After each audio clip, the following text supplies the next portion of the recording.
Hi, I'm voiceover superstar H. Jon Benjamin. It's better to hear me than see me, thus this. And I'm here to talk to you about one of the most important issues of our day, healthcare.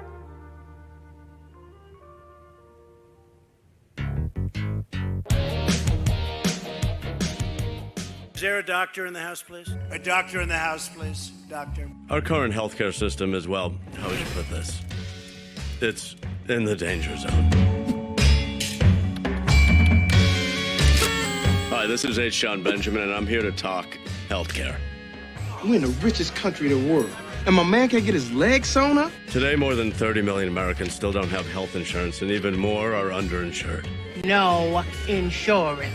Even for those with insurance, costs are so high that medical debt is the #1 cause of bankruptcy in the United States.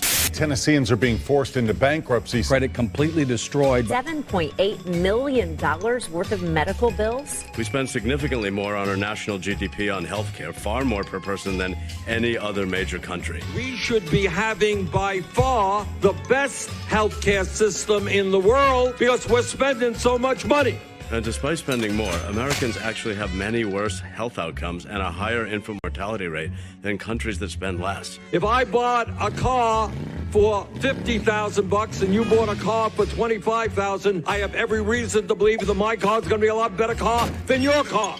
We have a responsibility as Americans to ensure everyone has actual health care. Oh, really? I'm sorry. I thought this was a free country. I didn't know we were in communist Sweden. If we were living in Sweden, we'd have universal health care. We need to be spending our dollars on doctors, nurses, mental health specialists, dentists, and other professionals. We must invest in the development of new drugs and technologies, not waste hundreds of billions of dollars a year on profiteering, huge executive compensation packages, and outrageous administrative costs. Don't take this personal, Doc. Y'all a bunch of goddamn crooks. Sheesh. The giant pharmaceutical and health insurance lobbies have spent billions of dollars over the past decades to protect their greed and ensure that their profits come before the health of the American people. I'll strip you of everything you hold dear, or I drag you down to a sordid death. When we all stand together, we're going to be able to take on the insurance companies and the drug companies and Wall Street and everybody else, and to do what we should have done decades ago. Joining every major country on earth in guaranteeing health care to all people as a right, not a privilege, through a Medicare for All single-payer program. You will no longer be writing checks to private insurance companies. Making healthcare free at the point of service. No premiums, no copays, no deductibles, no surprise bills. And no having to be an accountant to figure out how to submit your bills for reimbursement. Also, make sure the most any patient has to pay out of pocket for prescription drugs is $200 per year. And to do all this, we need to elect the only candidate who's been fighting for a just healthcare system since before many of us were even born. I'm talking about, of course, Senator Bernie Sanders. Hey, it's me again, voiceover legend, H. Jon Benjamin. And yes, I'm still here talking about healthcare in America. And I'm gonna make tea.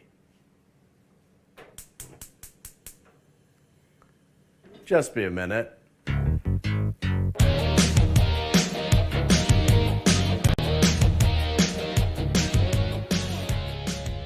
I'm an old square guy who talks about issues. Bernie's been talking about the same damn issues for 4 decades. We want national health care. We need a single payer national health care program. I bet you're wondering, how the hell are we the richest country in the history of the world, and yet we still don't have universal health program? The short answer? Corporate greed. Hi, this is H. Jon Benjamin, and yes, I'm still talking about healthcare in America. In the 1930s, FDR proposes a new deal to help combat unemployment during the Great Depression. And although he tries including a national health insurance plan, right to adequate medical care, the opportunity to achieve and enjoy good health, he's faced with lobbyists like the American Medical Association, the largest trade group for doctors. So he ends up dropping it like a hot potato. During World War II, employers are unable to offer wage increases, so employer-sponsored health coverage becomes a new way to compensate employees. That's great for some people, but it leaves out the unemployed, the retired, the disabled, or even folks whose bosses simply don't offer insurance, laying the foundation for the broken system we see today. In 1948, President Harry Truman takes another stab at implementing universal health care. He takes over FDR's old national health insurance platform to provide public coverage for all Americans rather than just the working class and poor citizens.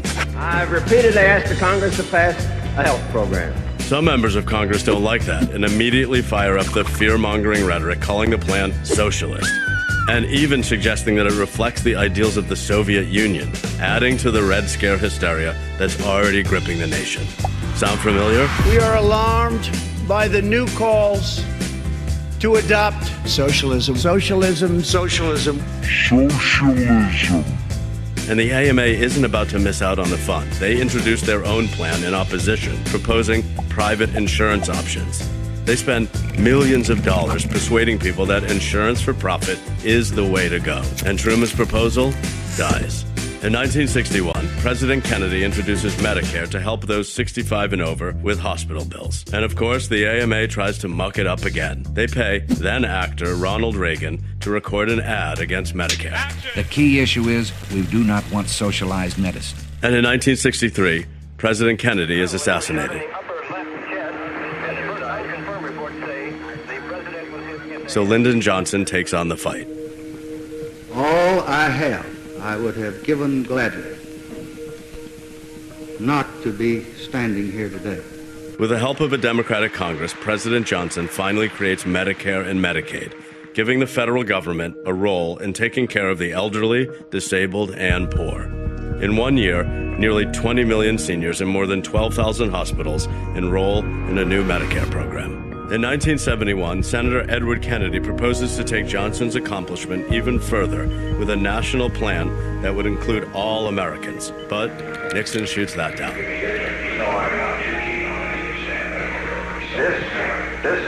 is a private enterprise. All the incentives are toward less medical care. In the 1980s, Reagan happens. I forgot what I was going to say. He cuts Medicare, Medicaid, and loosens regulations so more private companies can profit from your health care. Bill Clinton tries to reverse the damage and proposes a middle ground solution that mixes universal coverage and private insurance. To have a combination of private market forces and a sound public policy. This plan goes nowhere. But Clinton does manage to pass the Children's Health Insurance Program, CHIP, for kids 18 and younger. Since I signed the CHIP program into law, 2.5 million children have been able to get insurance through this program. George W. Bush then modifies Medicare to include an optional program called Medicare Part D, which uses private companies to cover the costs of prescription drugs. They never stop thinking about new ways to harm our country and our people, and neither do we. Seniors, beware of Republicans bearing gifts. The day the president signed a Trojan horse. Around that time, the conversation surrounding health care slows down in America quite a bit because, well,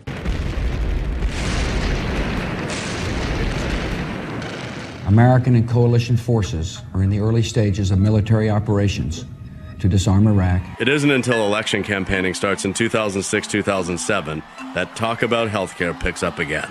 March 23, 2010, President Obama signs the Patient Protection and Affordable Care Act, otherwise known as Obamacare. And there was much rejoicing. Just kidding. Of course not. Obamacare is a disaster. Train wreck. Families don't even feel like they have health insurance. Prior to the Affordable Care Act, about 1 in 7 Americans were denied health coverage due to pre-existing conditions like asthma or cancer. With Obamacare, all Americans are mandated to buy insurance with the help from the government. And with Trump, that mandate was repealed, undercutting the core of the ACA. By the time 2020 campaigning rolls around, everybody's talking about a radical, bold, new idea. Medicare for all. Medicare for all. Medicare for all. Medicare for all. Medicare for all, single-payer system. In fact, the first 45 minutes of the second Democratic debates is entirely dedicated to whether or not we're ready to move to a single-payer healthcare system. You don't know that, Second Bernie. of all, We'll come to you in a second, I do know, and I Congressman. wrote the damn bill. But the reality is, Medicare for All is not new. In fact, our man, the one and only Bernie Sanders, has been fighting to implement healthcare for as long as he's been in politics. And what we have got to do is move toward a single payer system, which essentially says to the 1,500 private insurance companies, thank you, you've had your day, we can no longer afford to keep you. Bernie once said in a 1986 interview that he will continue to rock the boat until justice is done. And true to his word, the boat rocks on. Hold on, let me get my glasses on. Hello, this is voiceover dynamo H. John Benjamin, and I am still here talking about the healthcare crisis in America.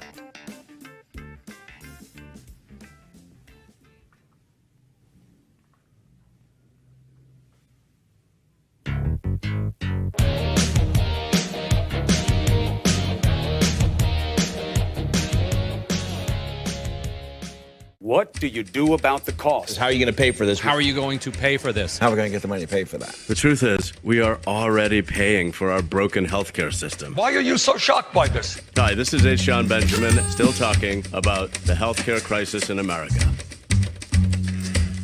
Right now, we spend over $3 trillion a year on a crappy, broken system. Price is wrong, bitch. We pay about twice as much per person as our friends in Japan and Germany. And for what? To have over 30 million people uninsured and over 40 million who can't afford the insurance they have. I think I want my money back. We're already projected to spend more than $50 trillion over the next 10 years for a system only a big pharma executive could love. A lot of that money comes from the government, but the rest, it comes from you. This would change for the better by moving to a Medicare for All system that will actually save you and everyone else in America a whole lot of money. Help me, I'm poor. Don't take that from me. Take it from a conservative study backed by the Koch brothers. Let me explain how. First, let's talk taxes. I know, that's bad, but let's do it. What Republicans and the for-profit healthcare industry don't want you to understand is that we're not talking about new money. We're talking about money that's currently being taken right out of your pocket by drug and insurance companies. Let's call this money the corporation's tax you tax. For example, the cost of an employer health plan for a family of four is $28,000, over $12,000 of which is paid directly by the employee through premiums and out-of-pocket costs. In fact, if you include healthcare premiums, the United States is already one of the highest taxed nations in the world. All that corporations tax you tax is why the healthcare industry reports over $100 billion in profits last year alone. From a nurse's point of view, where is all the money going? Why is it so expensive? It goes into CEO's salary. Sometimes it goes into magnificent atriums in hospitals while they're closing down other community hospitals. Can you believe? In place of this, we're going to have a progressive system that saves most Americans some dough. When Bernie is president, we will reverse decades of cutting taxes on the wealthy and make large corporations and the richest Americans pay their fair share. That means higher rates for millionaires, taxing unearned income from Wall Street the same as normal income paid by working people, imposing a fee on the biggest financial institutions, and restoring the estate tax so billionaires finally pay back into the society they profited so much from. We will completely eliminate premiums, co-pays, and out-of-pocket costs and fund Medicare for All with progressive tax revenue. Oh, yeah! Second, you don't even want to know how much the United States wastes on processing paperwork. It adds up to hundreds of billions of dollars. We're going to replace this Byzantine system of paperwork and billing with one single payer, Uncle Sam. That is not where the money should go on paper pushing. Estimates show Medicare for All could save more than $500 billion each and every year on administrative costs. Oh, this is it. It's impressive. Thirdly, Americans pay more for prescription drugs than anywhere else in the world. Why? Big Pharma. We're getting ripped off by the drug companies Many of these drugs were developed using government research and grants, yet are turned around and sold at sky-high prices to those who desperately need life-saving medication. We're going to stop this outrageous price gouging and cut the costs of prescription drugs for patients in hospitals by more than half. This will save more than $100 billion per year. With a system that produces billions in profits for the insurance industry and drug companies, while tens of thousands of people die each and every year because they can't afford care. The question in the richest nation in the history of the world shouldn't be, can we afford to provide health care to all Americans as a human right? How many are willing to transition to what the senator says, a government-run system? That's why it's phrased Medicare for All, which is everyone. Team, subscribe for more of these type of videos.